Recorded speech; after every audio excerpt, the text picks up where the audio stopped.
Winter had settled over Ashford Hall like a shroud, wrapping the great estate in layers of frost and silence that seemed to mirror the coldness within its ancient walls.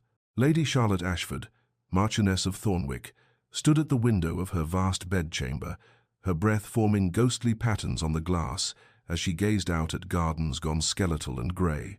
The room behind her stretched cavernous and empty, all damask and gilt and ornate furnishings that belonged to generations of Thornwick brides, women whose portraits lined the gallery downstairs with their painted eyes and knowing smiles. Women who had perhaps also learned that a title was poor compensation for warmth. She pressed her palm against the cold window and allowed herself to remember, though remembrance brought only a dull ache that had become her constant companion. 6 months prior, she had stood in the chapel of her father's estate, draped in Brussels lace and orange blossoms, her hand trembling as it was placed into that of the Marquis Edmund Thornwick. He had been imposing even then, tall and broad-shouldered, his features carved in aristocratic lines that might have been handsome had they ever softened with feeling. But his eyes, those grey eyes that should have held some flicker of tenderness on their wedding day, had been as cold and remote as winter stars. She had known, of course. Her father had been frank, if not precisely kind, in his explanations. The Thornwick estate teetered on the precipice of ruin, brought low by the late Marquis's excesses and years of mismanagement. Edmund needed capital. Her father needed connections, the prestige of an ancient title for his merchant fortune. And Charlotte was the currency of exchange, the bridge between necessity and ambition. £50,000, her dowry had been. £50,000 to restore the crumbling grandeur of Ashford Hall, to pay the creditors circling like ravens, to resurrect a dying legacy. She had understood the transaction with painful clarity as she signed the marriage documents, her new husband's hand steady and emotionless beside hers, his signature bold where hers wavered. A most satisfactory arrangement, her father had said at the wedding breakfast, raising his glass to the Marquis, who had inclined his head with cool courtesy. Edmund had not looked at her during the toast. He had barely looked at her throughout the entire day, his attention directed to the business of the thing, the property transferred, the contract sealed. That night, when he had come to her chambers to fulfill the marital duty that would secure an heir, he had been efficient and silent, and afterward had returned to his own apartments without a word. She was a financial instrument. She had understood then with crystalline certainty. A very expensive financial instrument, carefully acquired and properly documented, and nothing more. Charlotte turned from the window now, 6 months a wife and still so profoundly alone, and wondered how many more winters she would spend in these beautiful, terrible rooms, married and yet more isolated than she had ever been in her father's house, bound by law and faith to a man who had purchased her services and wanted nothing of her heart. But before our lover's fate is revealed, subscribe so you never miss a chapter of romance and scandal, and tell us in the comments, where are you watching from? Now, let's begin. The first months of marriage passed with the slow, aching quality of a wound that would not heal, each day bleeding into the next, with such sameness that Charlotte might have lost track of time entirely, had not the servants marked the weeks with their quiet routines. Edmund's coldness settled over their union like the frost that never quite left the north-facing rooms of Ashford Hall, beautiful in its crystalline perfection and utterly inhospitable to any warmth of feeling. His visits to her chambers came with perfunctory regularity in those early weeks' duty calls. She understood them to be the necessary attentions to secure an heir, and each time he would arrive with that same shuttered expression, perform what was required with mechanical precision, and depart again without any words beyond the barest courtesies. "Good evening, Lady Thornwick. I trust you are well. Good night." She had tried in the beginning to bridge the chasm between them.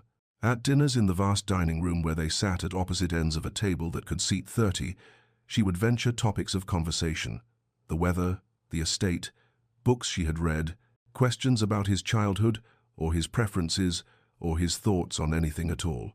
His responses came in monosyllables when they came at all. "Indeed, perhaps, I have no opinion on the matter." More often, he would simply nod or offer a slight shake of his head, his attention ostensibly on his meal or on some distant thought that excluded her entirely. And Charlotte would fall silent again, acutely aware of the servants moving like shadows along the walls, their expressions carefully neutral, but their eyes holding an unmistakable sympathy that burned worse than contempt might have. She took to dining in her rooms, unable to bear the charade of companionship where none existed, and Edmund did not question or protest her absence, which confirmed what she already knew. He was relieved not to endure even those minimal interactions. His life occurred elsewhere, in the parts of Ashford Hall she did not occupy. His study, where lamplight burned until the early hours of morning as he bent over account books and correspondence, managing the estate that her £50,000 had rescued from ruin. The stables, where he rode out at dawn and returned at dusk. The tenant farms, which he visited with his steward, attending to the business of the land with a dedication that might have been admirable had he spared even a fraction of such attention for his wife. She learned his routines by their absence from her life, the negative space he left behind more present than any actual interaction. One evening in late January, Charlotte sat alone in the drawing room, attempting to focus on her embroidery, when Mrs. Hewitt brought in the post. Among the letters was one in Edmund's hand, already sealed, addressed to her father. "His lordship asked that this be sent with tomorrow's rider, my lady," the housekeeper said gently, and something in her tone made Charlotte reach for it, turning it over in her hands. The seal was still warm. She should not have done what she did next. She knew it even as her fingers worked beneath the wax, careful not to break it entirely, unfolding the thick paper to read words not meant for her eyes. "My dear Sir Robert," it began, in Edmund's bold script, "I write to express once more my gratitude for your generous investment in the Thornwick estate. The repairs to the east wing progress admirably, and the tenant farms show excellent promise for the spring planting. Your capital has proven as sound an investment as the merchant ventures that built your own considerable fortune. The alliance between our families does credit to us both." Charlotte's hands trembled as she read on, finding detailed accountings of expenditures and improvements, acknowledgments of her father's business acumen, expressions of satisfaction with the arrangement, and not once, not in a single line of that lengthy letter, did Edmund mention her name or acknowledge her as anything more than the mechanism by which her father's money had transferred to Thornwick coffers. She sealed it again with shaking fingers and gave it back to Mrs. Hewitt. And that night, alone in her vast bed in her vast chamber, Charlotte wept into her pillow with the particular despair of understanding that she was not even resented or disliked. She was simply irrelevant, a transaction completed, a tool properly purchased and filed away, and nothing more. The change came upon Charlotte so gradually that at first she attributed the peculiar sensations to the persistent melancholy that had become her daily companion, the nausea and fatigue merely symptoms of a spirit gone sick with loneliness. But when her monthly courses failed to arrive for the second time, and Mrs. Hewitt gently inquired after her health with knowing eyes, Charlotte understood what her body had been telling her, and the realization struck her with such complexity of feeling that she had to sit down in the morning room, her hand pressed to her still flat stomach, her mind racing through all the tangled implications of this development. A child. She was carrying Edmund's child, the heir he had married her to produce, the final component of their mercenary arrangement now growing within her. She waited 3 days before telling him, those days filled with a tumult of conflicting emotions that kept her awake at night, staring at the canopy of her bed and trying to pass what she felt. There was fear.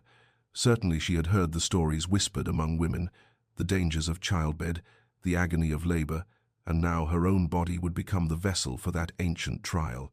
There was a spark of hope, fragile as a candle flame in winter wind, that perhaps this news might soften something in Edmund, might give him reason to see her as more than the purchased instrument of his estate's salvation. And beneath both fear and hope, unexpected and insistent, grew a fierce joy that surprised her with its strength. She would be a mother, would hold a child of her own, and even if Edmund remained forever cold, she would have this one person to love and be loved by in return. On the third evening, as the March wind howled around Ashford Hall and the last light faded from the western sky, Charlotte steeled herself and made her way to Edmund's study, in that sanctuary she had never before presumed to enter uninvited. She knocked, heard his distracted command to enter, and found him bent over his ledgers as always, his dark hair falling across his forehead, his shirt-sleeves rolled back, the very picture of a man absorbed in matters of importance.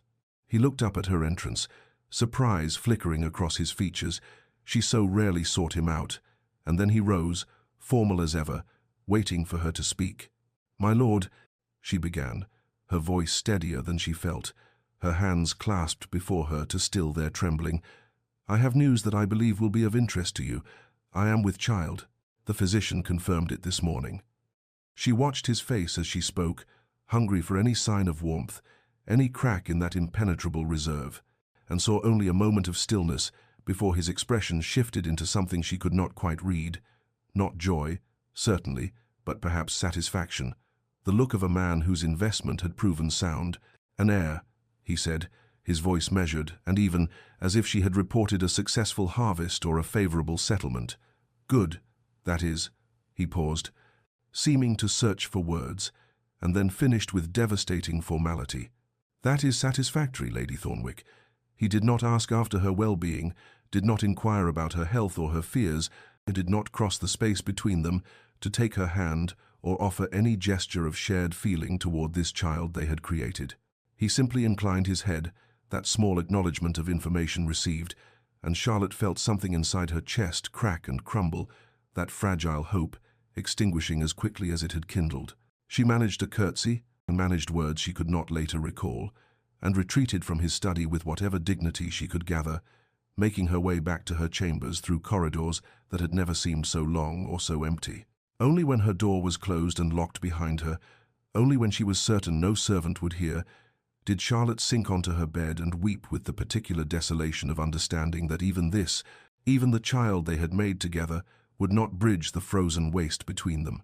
The months of Charlotte's confinement passed with the slow unfurling of seasons, winter's harsh grip giving way to the tender greens of April, then the fuller blooms of May, and through it all she moved through Ashford Hall like a ghost gaining substance, her body changing in ways both wondrous and frightening, while Edmund remained as distant as ever, a shadow glimpsed in corridors, a figure disappearing into his study, a presence felt only by its deliberate absence. Her belly swelled, modest at first and then unmistakable, and with it grew her attachment to the child within. She would sit in her chambers, with her hands pressed to the place where tiny feet kicked and tumbled, whispering stories and promises to this small soul who knew nothing yet of the cold house into which it would be born. And in those moments, Charlotte felt less alone than she had since her wedding day.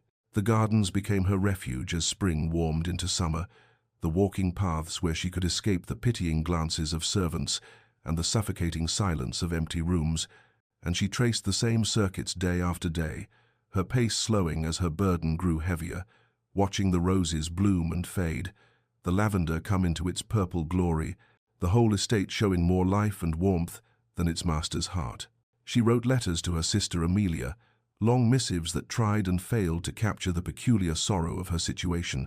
How did one explain being married yet utterly alone, being with child yet having no husband with whom to share either the fears or the small joys of impending parenthood?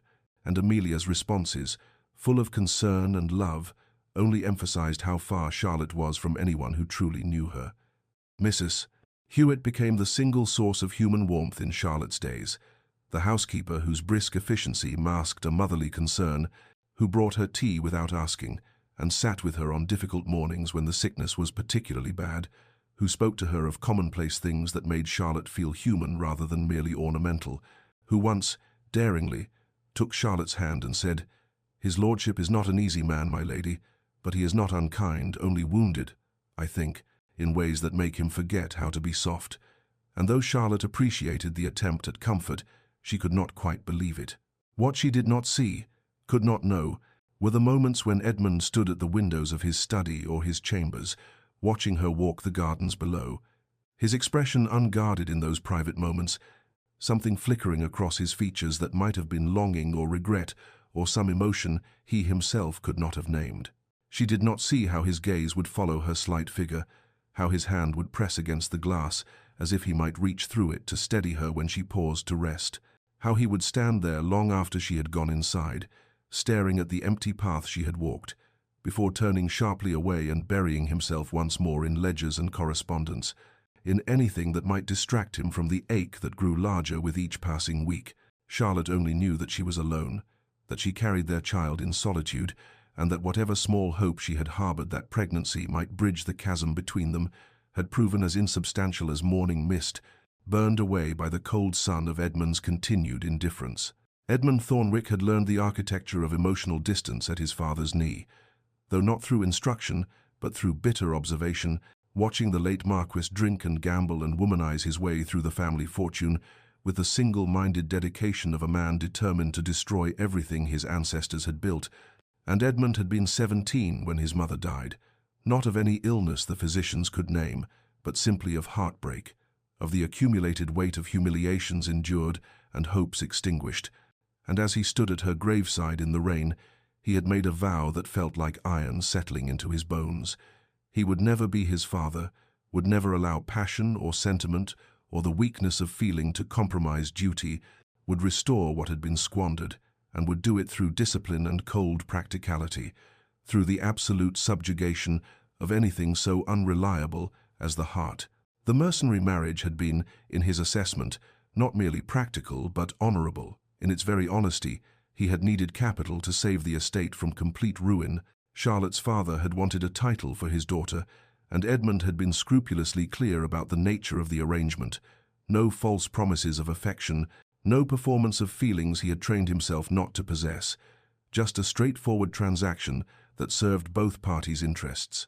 That Charlotte herself might have hoped for something different, might have brought to their union some tenderness or expectation of companionship, was a consideration he had deliberately avoided, telling himself that distance was a kind of kindness, that she deserved better than his damaged and defended heart, that she would be happier with the freedom of his indifference than she would be shackled to a man who had forgotten how to be soft. But in the private moments he did not examine too closely, when he saw her walking alone in the gardens or sitting at dinner with that expression of carefully maintained composure that did not quite hide her loneliness, something would stir behind the walls he had built, some treacherous warmth that he would immediately suppress. Turning back to his ledgers and his correspondence, and to the safe territory of numbers and obligations that demanded nothing of his scarred interior landscape, he told himself that what he felt when he watched her was merely aesthetic appreciation. She was graceful, well-mannered, everything a marchioness should be, and not the dangerous pull of something deeper, not the growing awareness that she read the books he loved, that her letters to her sister showed a wit and warmth he glimpsed only in fragments, that, in another life, in another version of himself that had not been forged in the crucible of his father's failures, he might have courted her in truth, might have won her regard through something other than her father's financial need. He could not allow such thoughts to take root, could not permit the possibility that he had made a terrible mistake in wedding her only to wall her out, and so he maintained his discipline, his distance, his conviction that this arrangement was what honor demanded, even as some part of him, buried deep and growing deeper still, began to understand that he was not protecting her from his inadequacy, but rather starving them both, and that the isolation he had imposed was not noble restraint, but cowardice of the most profound kind.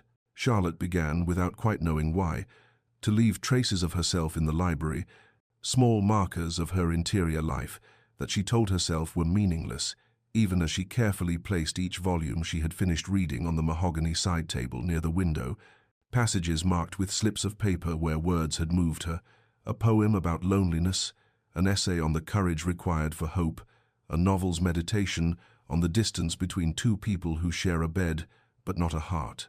She did not expect Edmund to find them, much less read them, but some quiet, desperate part of her needed to believe that communication might exist in forms other than the stilted conversations that died between them, like flowers cut too early from the stem, and so she left these small pieces of her soul disguised as casual reading, never knowing that Edmund would discover them in the late hours when he could not sleep and would stand in the lamplight reading the passages she had marked, his chest tight with an emotion he refused to name, moved by the evidence of her loneliness and her persistent, bewildering grace.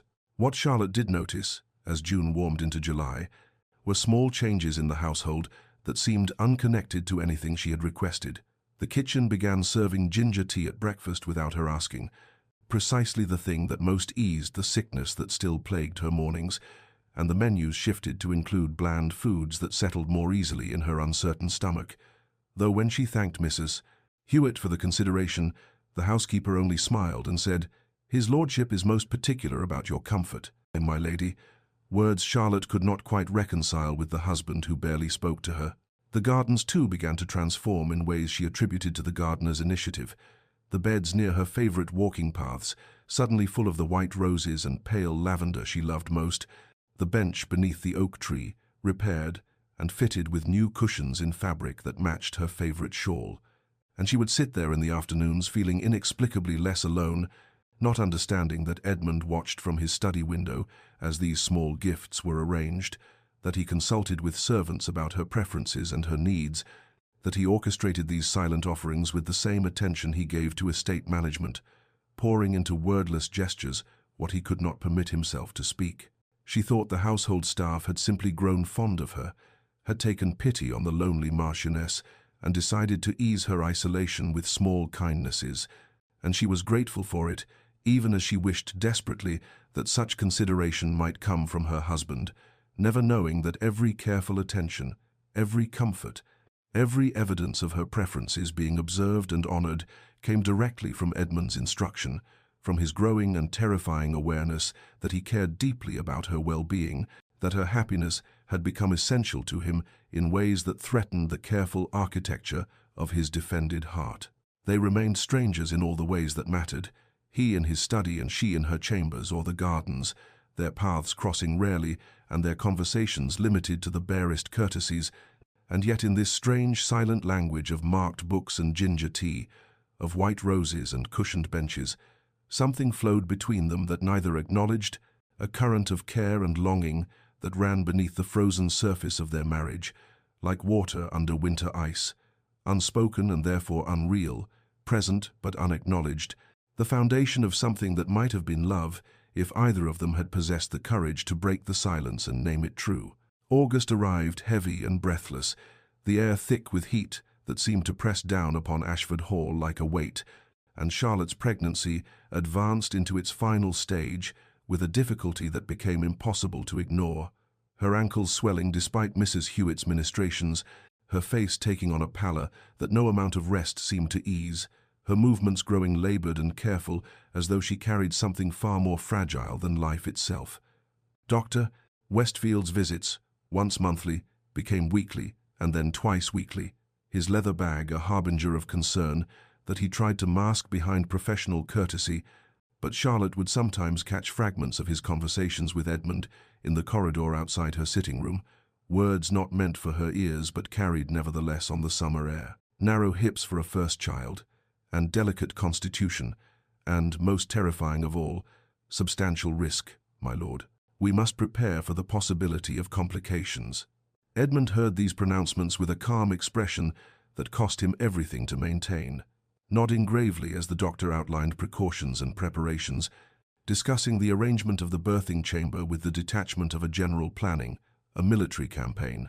But once Westfield departed, Edmund would retreat to his study and pour himself brandy with shaking hands, the crystal decanter becoming as familiar to him as his ledgers had once been, the amber liquid doing nothing to quiet the growing terror that had taken root in his chest and spread like poison through his carefully constructed defenses. He slept less and less as August wore on, lying awake in his chambers, listening to the sounds of the house settling, wondering if Charlotte too lay sleepless in her rooms down the corridor, and sometimes near midnight he would find himself standing outside her door in his shirt-sleeves, ear pressed to the wood, listening for her breathing, for any sign of distress, the instinct to enter and see her for himself, warring with his maintained distance, until he would force himself back to his own chambers, with jaw clenched against the admission of how desperately he needed to know she was well. His distraction became visible to the household in ways his earlier suppressed emotion had never been. Thornton, his steward, noticed how the Marquess would lose the thread of conversations about crop rotations and tenant concerns, his attention drifting to the windows that overlooked the gardens where Charlotte still took her slow, careful walks, and when a footman mentioned casually that her ladyship had seemed tired after her morning walk, Edmund's response was a fury so sudden and disproportionate that the entire staff learned without being told that any mention of the Marchioness overexerting herself was to be avoided at all costs. Charlotte observed these changes from within the fog of her increasing exhaustion, noticing that Edmund appeared at dinner more frequently now, though he still said little, and that his eyes followed her with an intensity she could not interpret, something almost like fear flickering in their depths before he would look away, and she wondered distantly if he was concerned about losing his heir, about the waste of her dowry, if she should die in childbed before producing the son that would secure the title, the thought bitter but familiar, and her shield against hoping for anything else. The late summer storms began in the final week of August, great thunderheads building each afternoon and breaking over the estate with violence that rattled windows and sent servants scurrying to close shutters, and Charlotte would lie in her chambers, feeling the child move restlessly within her, some primitive part of her, recognizing that the storm building inside her body would break soon, would match the fury of the weather with its own terrible power, and she was more afraid than she had allowed herself to acknowledge, afraid not just of the pain but of dying unremembered and unmourned by the husband who had given her his name, but never his heart. The evening came softly 2 weeks before the child was due, the air cooling after another oppressive August day, the sky bleeding gold and amber across the western horizon, and Charlotte found herself drawn to the garden as she had been throughout these long months, moving carefully down the stone steps with one hand pressed to the small of her aching back, her body heavy and ungainly in ways that would have embarrassed her if she had possessed the energy for such vanity. She settled onto the bench beneath the oak tree, the one with the cushions that had appeared months ago in fabric that matched her favorite shawl, though she had never understood why. And she sat watching the light fade across the carefully tended beds of white roses and pale lavender, breathing in their perfume and feeling the child shift restlessly within her, some part of her aware that these peaceful moments were numbered, that soon everything would change in ways she could not quite imagine, though her body seemed to know and prepare for what her mind could not grasp. She did not hear Edmund's approach across the grass until he was nearly upon her, his shadow falling long in the slanting light, and she looked up with surprise that must have shown plainly on her face, because he paused as though uncertain of his welcome, his hands clasped behind his back in that rigid posture she had learned meant he was uncomfortable, struggling with some internal debate that never reached the surface of his carefully controlled expression. "Lady Thornwick," he said, the formal address ablaze between them as always, "I hope I am not intruding upon your solitude." She shook her head, gestured to the space beside her on the bench with a tentative smile that felt fragile on her lips, and after a moment's hesitation he sat, leaving a careful distance between them, his attention ostensibly on the gardens, though she could feel the weight of his awareness, the tension in the line of his shoulders. They spoke of inconsequential things, their conversation as stilted and awkward as every exchange between them had been since that cold February wedding, the unusual heat of the summer, the excellent yield expected from the eastern fields, the preparations being made for the harvest, anything and everything except the truth that hung between them like morning mist, thick and obscuring and impossible to navigate.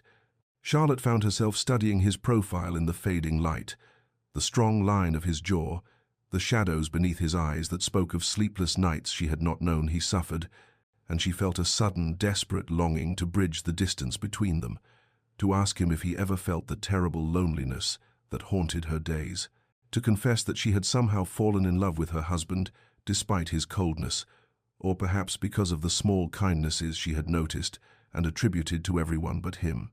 She saw his hand move, just slightly, toward hers where it rested on the bench between them, watched his fingers extend and then curl back, the gesture aborted before it fully formed, and her heart contracted with a pain that had nothing to do with the child she carried. "You should rest, Lady Thornwick," he said finally, rising with the abruptness of a man fleeing danger, his voice rougher than usual. "The evening grows cold. You must think of your health." The formal words, the careful concern that came wrapped in distance, the retreat before anything real could pass between them.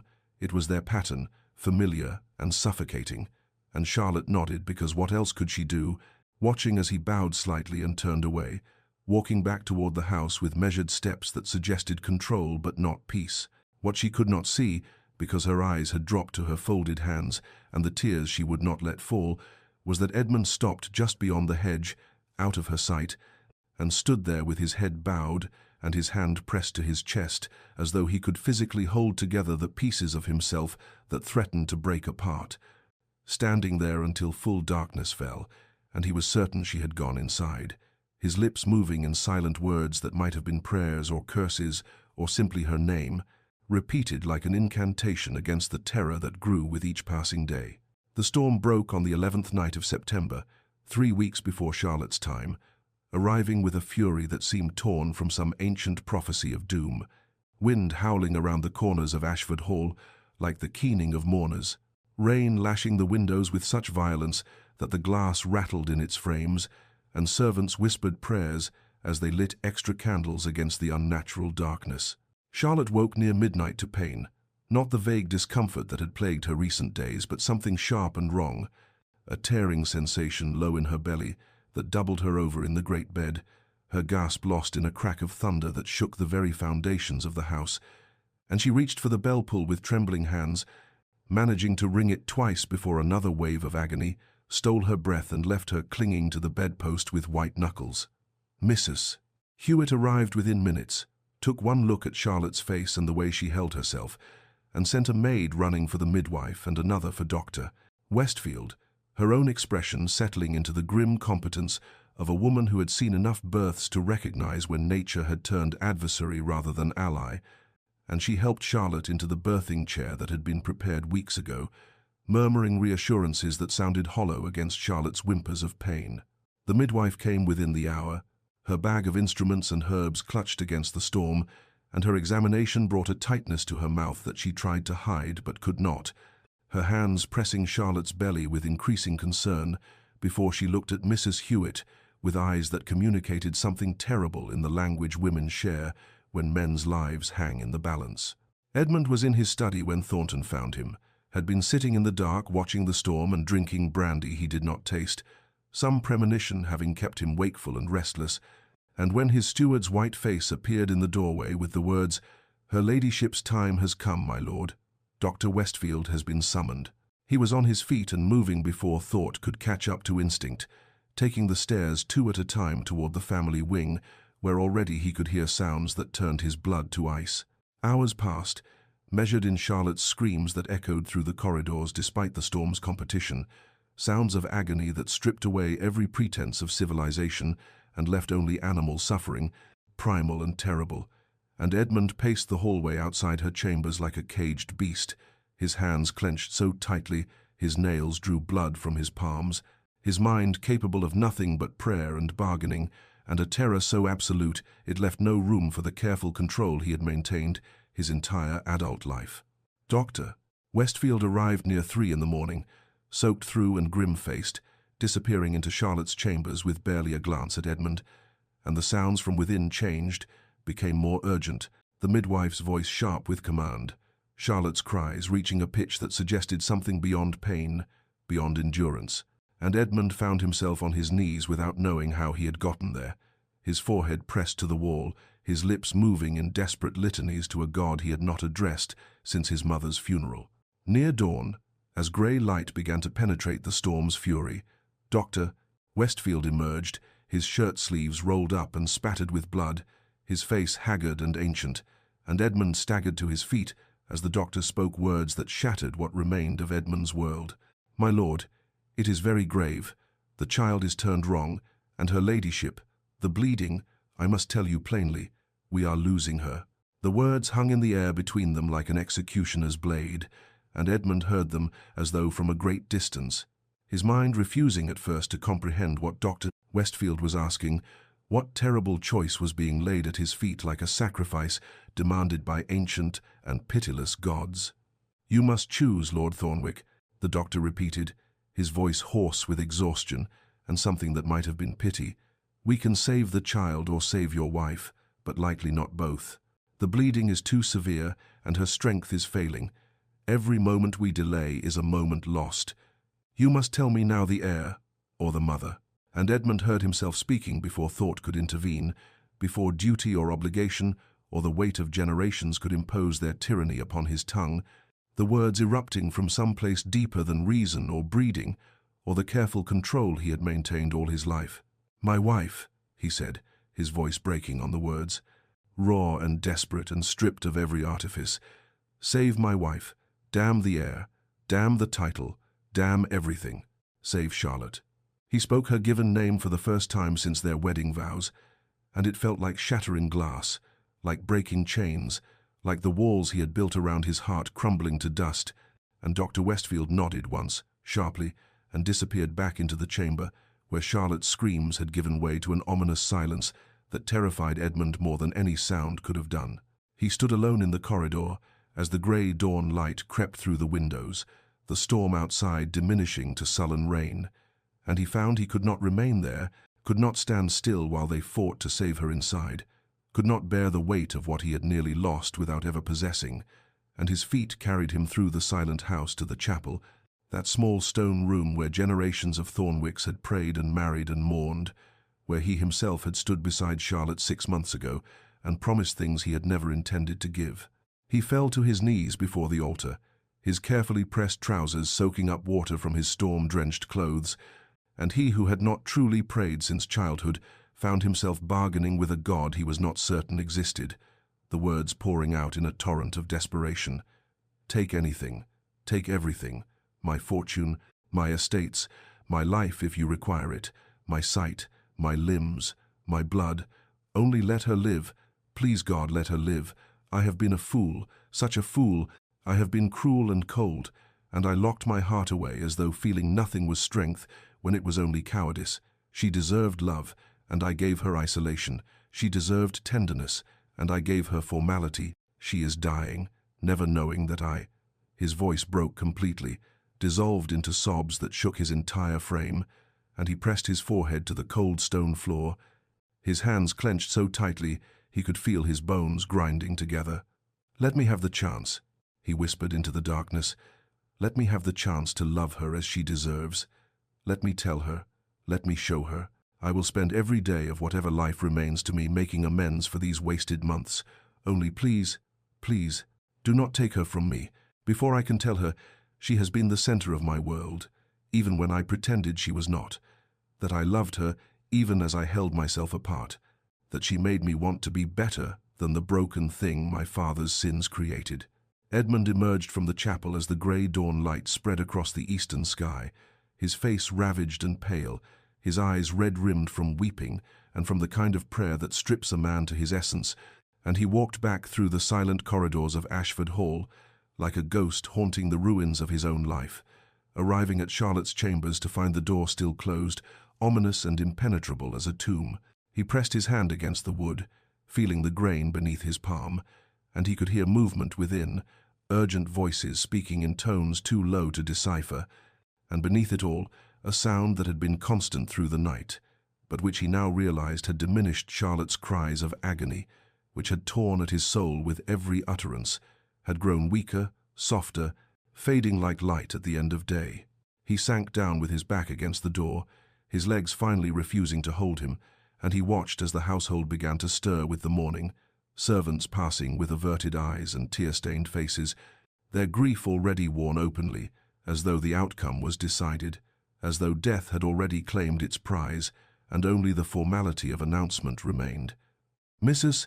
Hewitt came and sat beside him without speaking, this woman who had served his family since before his birth, and she placed her weathered hand on his shoulder with a gentleness that nearly broke him anew, her touch conveying what words could not, that she had seen him as a boy, had watched him harden into the cold man he had become, and that she understood something in him, had shattered in these terrible hours, and might never be whole again, regardless of what the dawn brought. The servants brought him tea he did not drink, brandy he did not taste, and he remained on the floor outside Charlotte's door, making promises to the empty air, bargaining still with whatever forces governed life and death, his voice a hoarse whisper. "I will be better. I will be the man she deserved from the beginning. I will spend every moment showing her what I was too afraid to speak. Only please, please let there be moments to spend. Let there be a life in which to make amends." Inside the chamber he could hear Dr. Westfield's voice raised in command, the midwife's responses clipped and urgent, and once he heard what might have been Charlotte's voice, so faint he could not be certain it was not merely his desperate imagination conjuring what he most needed to hear. Time stretched and contracted strangely, minutes feeling like hours and hours passing in what seemed like moments. The grey dawn light strengthening to reveal a world washed clean by the storm, but offering no cleansing for the terror that gripped Edmund's heart. And then, as the morning reached that hour when night's grip has fully released but true day has not yet claimed its dominion, the sounds from within Charlotte's chamber ceased entirely, the urgent voices fell silent, the movement stopped, and even the faint cries that had persisted through everything went quiet as death itself. Edmund's heart stopped in his chest, his breath caught in his throat, and he knew with terrible certainty that he had lost her, that his bargain had been refused, and that God or fate, or the pitiless machinery of the universe, had taken her despite his pleas, his promises, his desperate offerings of everything he possessed. He collapsed forward against the door, his forehead pressed to the wood, his hands splayed flat as though he could reach through the barrier to touch her one final time, and a sound emerged from his throat that was neither word nor cry, but something primitive and broken. The sound of a man whose world has ended while he yet draws breath, and he wept without restraint or dignity, his body shaking with sobs that seemed to come from some bottomless well of anguish. Alone in the corridor, as the household held its collective breath and waited for confirmation of the tragedy they all knew had come to pass. The door opened and Edmund looked up through tear-blurred eyes to see Dr. Westfield emerge, and the man was a figure from nightmare, his waistcoat stained dark with blood, his sleeves rolled to the elbows, showing arms marked with the evidence of the battle he had fought, his face haggard and grey, with exhaustion and something else, something Edmund could not immediately identify because he had braced himself for tragedy and was prepared only for the words that would end his world. "By the grace of God, my Lord Doctor," Westfield said, his voice hoarse and wondering, carrying an inflection that Edmund's shattered mind could not at first comprehend. "She lives. They both live." The words made no sense. They were impossible, a cruel jest or a misunderstanding, and Edmund stared at the doctor without moving, without breathing, his body frozen in the collapsed posture of grief, while his mind struggled to reverse its trajectory, to turn from the abyss it had been falling into and climb back towards something that might be hope. "My lord, do you hear me?" "Doctor," Westfield said, and he reached down to grip Edmund's shoulder, his touch firm and real and grounding. "Your wife lives. She breathes. Her heart beats. I cannot explain it, but it is true, and she lives." Edmund made a sound that was half sob and half laugh, a broken thing that held all his terror and relief, and he grasped the doctor's arm with desperate strength. "You are certain? You are not? She truly lives?" "A son, my Lord Doctor," Westfield continued, and there were tears on his weathered face. This man who had delivered half the babies in the county and seen every variation of joy and tragedy that attended birth, small but breathing, his cries are strong, and your wife, Lord Thornwick, I must tell you, it was the nearest thing to a miracle I have witnessed in 40 years of practice. We thought we had lost her. I was certain we had lost her. Her heartbeat had grown so faint I could barely detect it, and the bleeding would not stop. And then something changed. I cannot explain what or how. Her heart simply continued when by all rights it should have ceased, and the bleeding slowed, and she drew breath, and she lives. Impossibly but truly she lives. Edmund tried to stand and found his legs would not hold him, his body shaking so violently that Mrs. Hewitt had to help him to his feet, and Dr. Westfield steadied him with a hand under his elbow. "She is very weak, my lord. She has not yet woken, but she breathes, and that is everything. That is the miracle we did not dare pray for." Edmund moved toward the door on legs that felt borrowed from someone else's body, and he entered Charlotte's chamber to find it transformed from the sight of horror he had imagined into something hushed and sacred, the morning light streaming through windows that had been opened to clear the air of the smell of blood and fear. And there in the great bed lay Charlotte, so pale she seemed carved from marble, her dark hair spread across the pillows, and her chest rising and falling with shallow but steady breaths that were the most beautiful thing Edmund had ever witnessed. The midwife stood beside a cradle holding a tiny form wrapped in blankets, and she lifted the infant as Edmund approached. "Your son, my lord, small but perfect."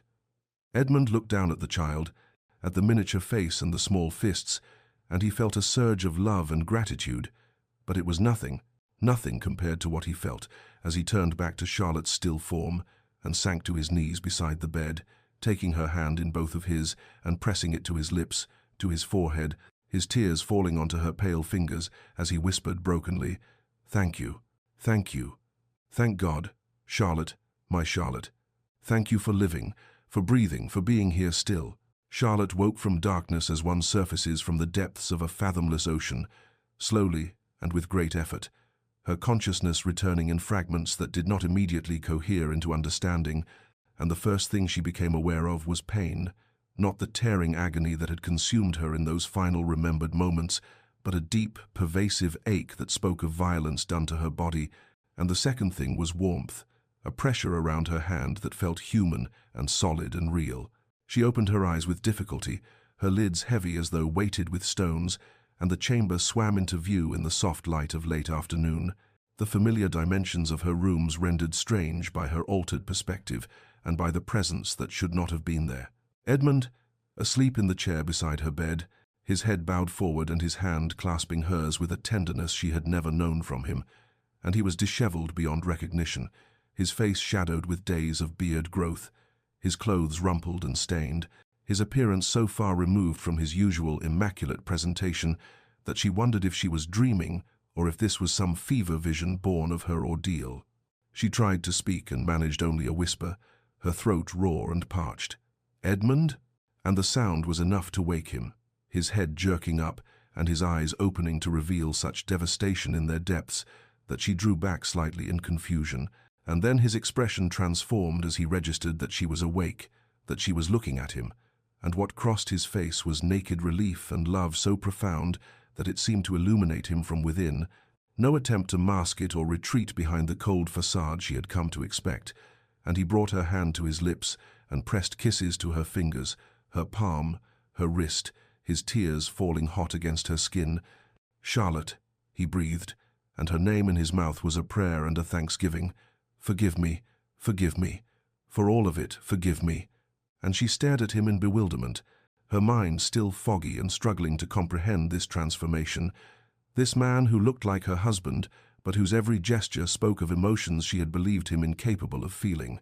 "What?" she began, and he shook his head, lifting her hand to press it against his cheek, where she could feel the dampness of his tears.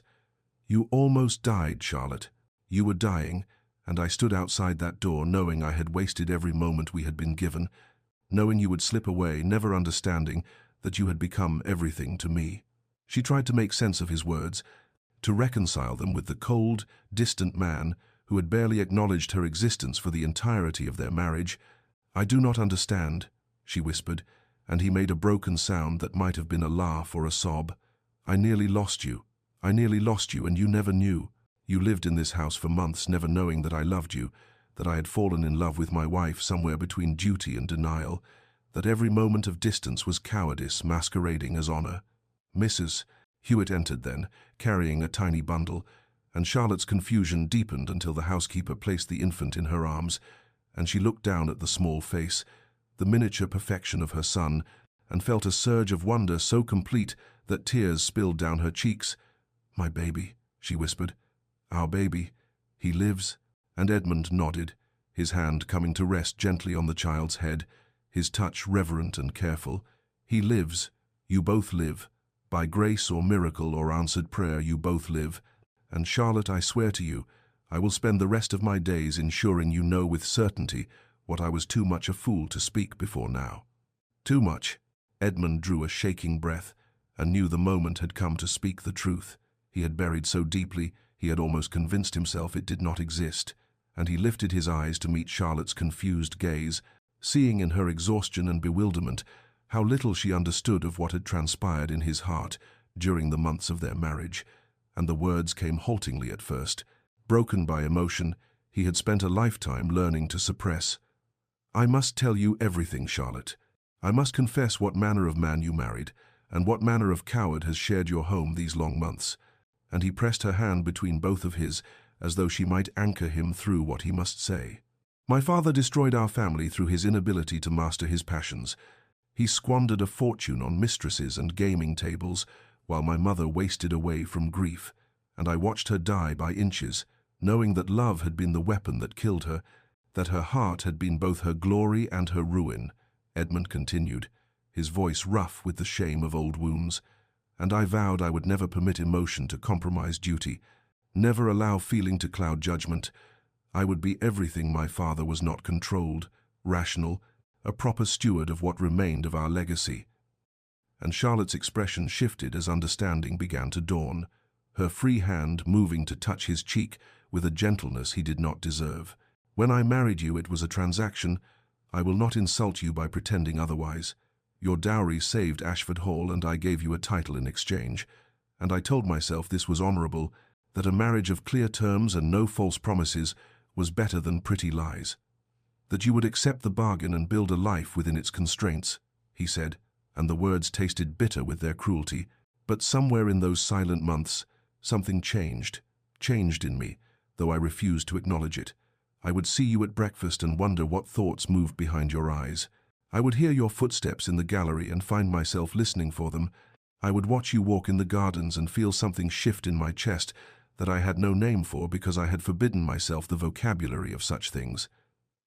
Edmund's voice broke, and he had to pause, gathering himself before he could continue. I read the books you left marked in the library, Charlotte, every one of them, and I was moved by the passages you chose. I saw your heart in those selections, and it terrified me, so I ordered your favorite foods prepared, and had the gardener plant the flowers you loved, and told myself these were merely the actions of a considerate husband, nothing more, certainly nothing that resembled the feelings I had watched destroy my parents. And Charlotte made a soft sound of understanding, tears spilling down her pale cheeks as she began to comprehend the parallel solitude they had both endured. I fell in love with you, Charlotte. Somewhere between duty and denial, I fell in love with my wife, and I was too much a coward to speak it, too fearful of becoming my father, too convinced that distance was a kindness and that you deserved better than a man with a heart as damaged as mine, Edmund said, and now his own tears fell unchecked. And then you nearly died. You were dying beyond that door, and I knelt in the chapel and bargained with God for your life, offering anything, everything, if only you might live. And I understood in that moment of terror what a fool I had been, what months we had wasted, what love we might have built, if only I had possessed the courage to reach for you, instead of retreating behind walls of my own construction. And he brought her hand to his lips, kissing her fingers with desperate tenderness. You deserved poetry and passion, Charlotte. You deserved to be courted and cherished, and I gave you coldness and distance. You nearly died, never knowing that you had become the center of my world, the lens through which I saw everything, the measure of all that mattered, and I cannot bear the thought that you lived in this house, believing yourself merely tolerated when in truth you were desperately loved. Charlotte's tears came then, falling hot and unchecked as she looked at this man who had just laid his heart bare before her, and through her exhaustion and the lingering fog of her ordeal, she found her voice, weak but steady with the truth she had carried in silence for so long. Edmund, I must tell you, she began, and had to pause as emotion closed her throat. I must tell you that I loved you. And she saw his expression shift to confusion at her use of the past tense before she continued. I loved you from the first month of our marriage, perhaps before. I cannot say when it began, only that I woke one morning and realized that your presence had become the axis around which my days turned, that I listened for your footsteps in the corridor and felt my heart lift at the sound, even knowing you would not stop at my door, that I chose books, hoping you might read them and know something of my mind, since you would not permit me to speak it. She shifted the baby in her arms, looking down at their son to gather courage before meeting Edmund's eyes again. I thought myself a purchased bride, tolerated, but never cherished. I believed you had married me for my dowry, and that I was simply one more asset you had acquired to restore your estate, and I resigned myself to a loveless life because what else could I do? And her voice broke on the words. I tried to reach you, Edmund, in the only ways I knew how, with books and small attempts at conversation and presence at meals you did not attend. And when nothing I did seemed to touch you, I withdrew into my own silence, convinced that you felt nothing for me beyond perhaps a distant gratitude for the fortune I had brought.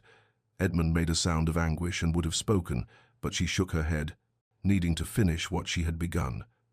During my pregnancy, I would walk in the gardens and imagine what it might be like if you loved me, if you looked at me with warmth instead of that careful politeness, if you touched me with tenderness instead of duty, and I would feel foolish for such fantasies, for wanting more than the bargain we had struck.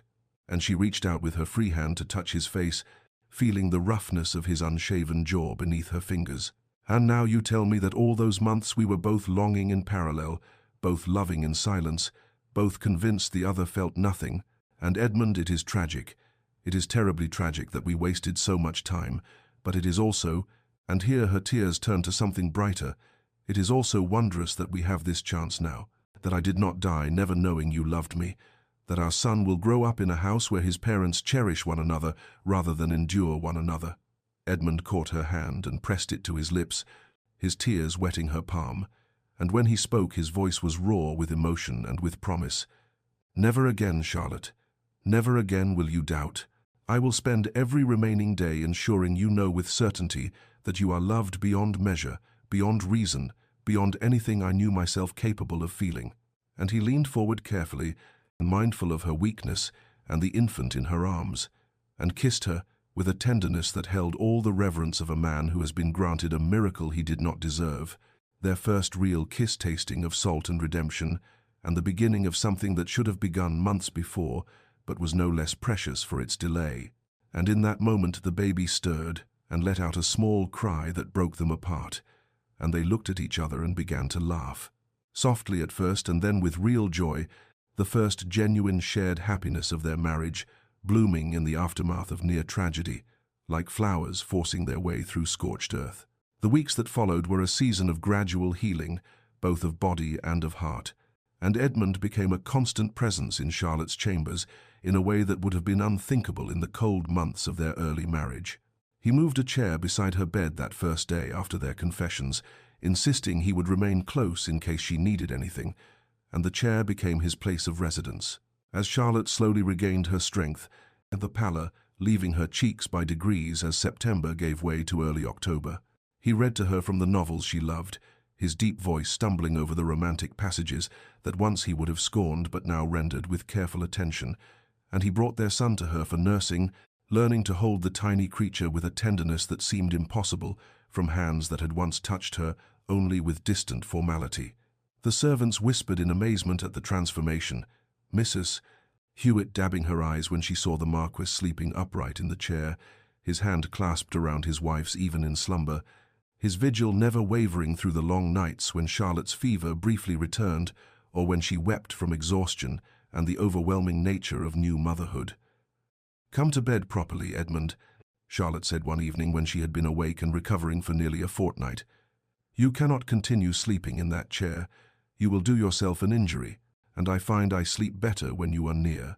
And though he protested that he did not wish to disturb her rest or cause her discomfort in her still fragile state, she insisted with a firmness that reminded him his wife possessed a will of her own, and so he lay beside her on top of the coverlets at first, careful and distant, until she reached for him in the darkness, and he gathered her carefully into his arms, holding her as though she were made of spun glass. And they slept that way with a peace neither had known in all the months of their marriage. He learned the intimacies of her care, how she preferred her tea, what foods sat well with her recovering constitution, the way she liked her pillows arranged, the particular tone of their son's cry that meant hunger versus discomfort, and he learned fatherhood simultaneously. Changing soiled linens with fumbling determination when the nurse was occupied, walking the corridors at night with the baby against his shoulder, singing old songs he half remembered from his own childhood in a voice rough with disuse. Charlotte watched him discover these new dimensions of himself with wonder and growing joy. Seeing in his awkward devotion the man he might have been all along had fear not locked his heart away, and her own strength returned not merely from rest and nourishment, but from the healing balm of being cherished and of waking each morning to find Edmund's eyes upon her with an expression of such tender regard that she sometimes could not believe the evidence of her own sight. The doctor pronounced her recovery remarkable when he visited in mid-October, saying he had feared the worst, but that she had proved his pessimism unfounded. And after he departed, Edmund held her for a long moment, his face pressed into her hair, and whispered, "I will never cease being grateful, never cease remembering how nearly I lost you, how nearly we lost this chance." And Charlotte held him in return, understanding that the devotion born in crisis was not fading with dangers passing, but rather deepening into something permanent and true, the foundation of the marriage they were finally, truly beginning to build. The months that followed Charlotte's recovery brought an autumn unlike any Edmund had known at Ashford Hall, one marked not by the melancholy decline toward winter, but by a gentle ripening of intimacy that transformed the grand estate from a place of duty into something resembling a home. Charlotte regained her strength by degrees, her color returning, and her step growing steadier as October painted the gardens in amber and gold. And with her physical recovery came a blossoming confidence in her role, not merely as Marchioness, but as Edmund's true partner in all things. They began taking breakfast together each morning in the small parlor rather than the formal dining room, Edmund reading correspondence while Charlotte nursed their son, whom they had named James. After her father, and these quiet domestic hours became the foundation of their days, filled with comfortable silences, punctuated by observations about the baby's progress or plans for the estate. Edmund began including Charlotte in matters he had once guarded jealously, spreading account books and land surveys across the table after James had been taken to the nursery, explaining the intricacies of crop rotation and tenant relations with a patience that revealed how much he valued her insight, and Charlotte surprised them both with her quick grasp of figures and her thoughtful questions about improvements that might benefit both the estate's prosperity and the welfare of those who worked the land. In turn, Charlotte gently insisted that Edmund accompany her on social calls to neighboring families, something he had avoided throughout their early marriage, and though he initially resisted with the awkwardness of a man long accustomed to solitude, he found himself gradually softening under her influence, discovering that conversation and company need not be ordeals when undertaken with someone who made him feel less exposed and more complete. They walked the gardens together in the afternoons when weather permitted, James bundled in Charlotte's arms, or as he grew stronger held against Edmund's shoulder, and Edmund found unexpected joy in pointing out to his son the various features of the estate that would one day be his inheritance, though the near loss of both wife and child had fundamentally altered his understanding of legacy, teaching him that no title or property mattered against the breathing reality of the people he loved. Their evenings were spent in Charlotte's sitting room, which had become their shared sanctuary, where they read aloud to one another or simply talked, conversations stretching past midnight as they made up for the months of silence by sharing their histories, their hopes, and their fears with the honesty of people who had looked into the abyss of loss and chose vulnerability over protection. Charlotte told Edmund of her childhood, of the pressure to marry well and her terror on their wedding day that she would disappoint him, while Edmund spoke haltingly of his parents' disastrous union and his determination never to repeat his father's mistakes, though he acknowledged bitterly that in avoiding one form of failure he had nearly created another by denying them both the warmth they might have shared from the beginning. There were moments of laughter, too, genuine and unguarded, like the morning James spit up on Edmund's formal waistcoat just before a meeting with his steward, or the evening Charlotte discovered Edmund asleep in the nursery chair, the baby contentedly drooling on his father's chest. And these small domestic absurdities became precious to them both as evidence that they were building not just a marriage of renewed commitment, but a life of authentic joy. Edmund would catch himself sometimes simply watching Charlotte as she moved through the house that had once seemed to swallow her with its grandeur, seeing how she had transformed it through her presence into a place of warmth, and he would feel a wonder bordering on disbelief that this happiness was his, that he had been granted the chance to become the husband he should have been from the beginning, and Charlotte, in turn, would observe Edmund's growing ease with their son and with her, and would think that the man she had married in duty had finally, truly become the man she had fallen in love with in silence, only better for having been refined by nearly losing everything that mattered. Their first wedding anniversary arrived on a cold December morning, exactly 1 year from the day Charlotte had stood in a church filled with strangers, and bound herself to a man whose eyes had held no tenderness, and the contrast between that bleak ceremony and the day Edmund had planned could not have been more profound, for he had spent weeks preparing in secret with Mrs. Hewitt's delighted assistance, determined to show Charlotte what their wedding day should have been, had he possessed the courage then that near loss had granted him now. He woke her with breakfast brought on a tray himself rather than by servants, and presented her with a simple bouquet of hothouse roses, her favorite. Though she had never told him, his knowledge gleaned from months of careful attention and told her to dress warmly, that he had something to show her, his expression holding an almost boyish nervousness that made her heart swell with affection for this man who had been so changed by crisis into someone capable of vulnerability. He led her through the frost-rimed gardens to the chapel on the estate grounds, the small stone building where he had knelt a year ago in September darkness and bargained with God for her life. And she understood his intention when she saw that he had filled it with candles and winter greenery, transforming the simple space into something sacred and intimate. And when he turned to her in that golden light, his hands were trembling slightly as he drew folded papers from his coat. "I want to speak vows to you again," Edmund said quietly, his voice rough with emotion. "But these will be the words I should have spoken a year ago, words of love rather than duty. The promises made not because convention demands them, but because my heart cannot contain what I feel without giving it voice and witness." And Charlotte felt tears already beginning as he unfolded the papers and began to read what he had written, vows that spoke of his unworthiness and his gratitude, his wonder at her grace, his promise to spend every day of his remaining life ensuring she knew herself cherished beyond all things, his acknowledgement that she had saved him from a half-life of emotional cowardice and given him not merely an heir, but a reason to become a man worthy of the gift he had been granted. When he finished, Charlotte spoke her own vows without paper or preparation, simply opening her heart and telling him that she forgave the coldness of their beginning because it had taught them both the precious nature of what they had found, and that she loved him not despite his imperfections, but with full knowledge of them, that she chose him freshly each morning and would continue choosing him until her final breath. And they sealed these promises with a kiss that held both the tenderness of new love and the depth of shared suffering transformed into intimacy. Afterward, back in the warmth of the house, Edmund presented her with a wooden box containing legal documents prepared by his solicitor, and when Charlotte opened it and read the deed to Ashford Hall, she looked up in confusion until he explained gently, "You purchased it with your dowry. You nearly died within its walls, giving me an heir. It should be yours, the security you deserve." But before she could protest, he took her hands and said with utter sincerity, "Everything I have is yours, Charlotte, the estate and the fortune and the title, but most especially my heart, which has always been yours even when I was too much a coward to offer it. And I wanted you to know that this house, which once held only loneliness for you, is yours now to fill with whatever joy you choose." And Charlotte wept then and held him, understanding that this gift was his way of acknowledging all that she had endured and all that she had brought to a marriage that had nearly been stillborn, but had instead become the foundation of both their lives.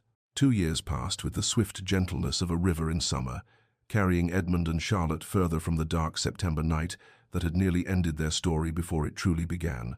And in that span of time, Ashford Hall transformed from a place that had once echoed with loneliness into a home alive with warmth and the particular chaos that accompanies young children and genuine happiness.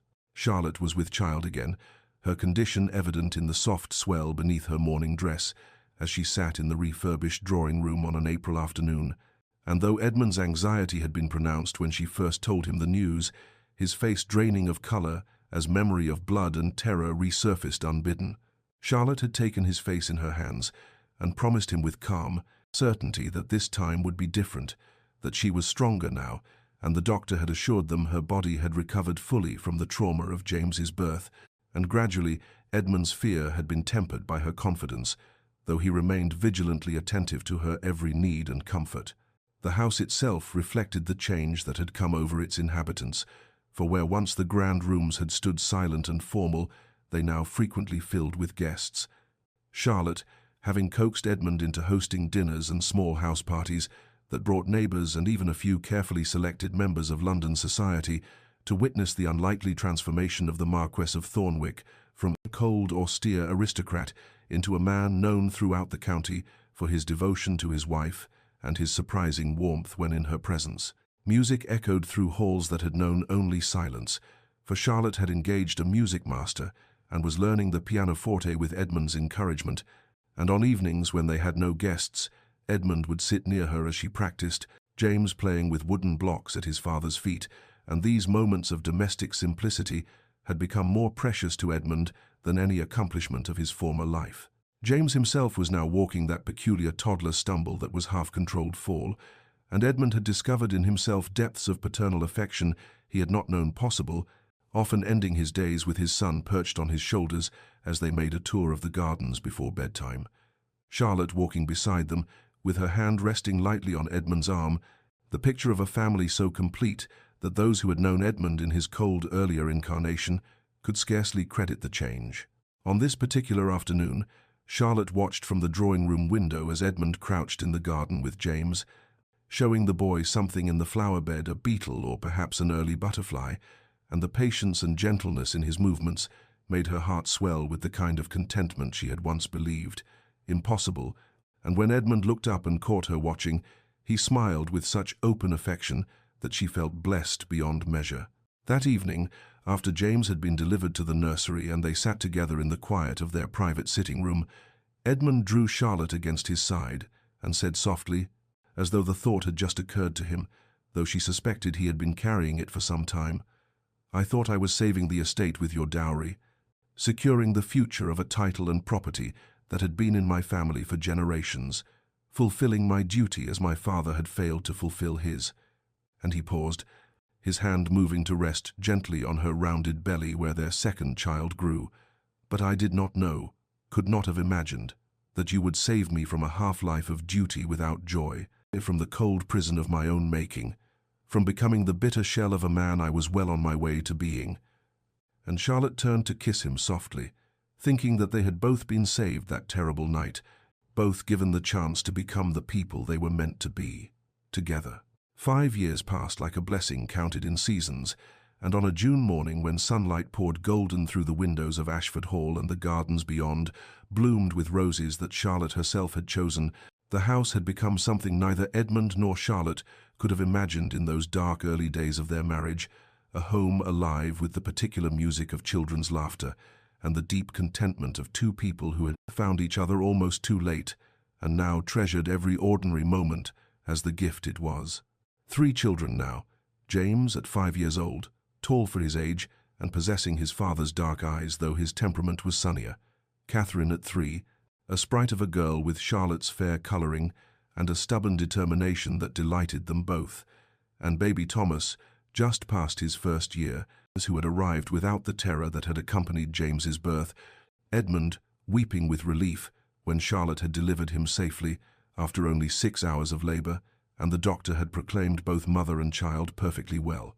On this particular morning, Charlotte stood at the drawing-room window watching Edmund in the garden with all 3 children, James helping his father examine the rose bushes, while Catherine attempted to catch butterflies with more enthusiasm than success, and Thomas sat on a blanket nearby, grasping at grass with the fierce concentration peculiar to infants, and the scene before her was so complete, so entirely what she had dreamed of in those lonely early months when she had believed herself condemned to a loveless existence, that she felt tears prick her eyes, though they were tears of gratitude rather than sorrow. Edmund looked up as though sensing her gaze, and even across the distance she could see his smile, the openness that had replaced the cold mask he had worn when first she knew him, and he said something to James before starting toward the house. And when he entered the drawing-room moments later, he came directly to her and wrapped his arms around her from behind, resting his chin on her shoulder as they both looked out at their children.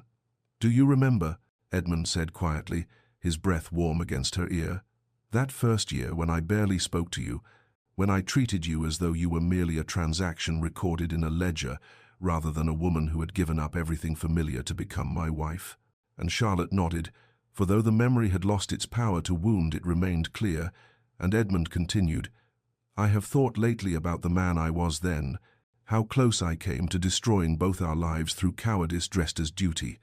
And Charlotte, I bargained with God that terrible night and thought I knew what I was asking. I asked for your life, so simply that you would live, that I would not have to endure a world that no longer contained you." And he turned her gently to face him, his hands framing her face with a tenderness that still, after 5 years of his devotion, had the power to make her heart quicken. "But he gave me so much more than survival. He gave me a life, this life, our life, fuller and richer than I knew to want, and every day I wake grateful that I was granted the chance to become worthy of what I had nearly thrown away." Charlotte kissed him softly, thinking that they had both been transformed by that night of blood and prayer, both given the opportunity to become the people they were meant to be, And as they stood together, watching their children play in the summer garden of a house that had once been cold as a mausoleum and was now warm as a heart, she understood that some blessings arrive wrapped in terror, and that the marriage which had begun as transaction had become the foundation of everything that mattered. Dear listener, there is wisdom in their story that transcends the particulars of title and estate. For how many of us construct walls around our hearts and call it wisdom, practice distance and name it dignity, we withhold the words that matter most and tell ourselves there will always be time. Later, when the moment is more convenient, or we are more certain, or the risk seems less frightening.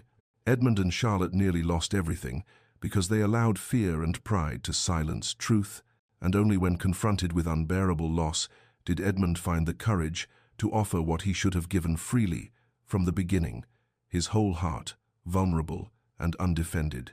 Crisis has a terrible gift, for it strips away all that is inessential and reveals what we truly value.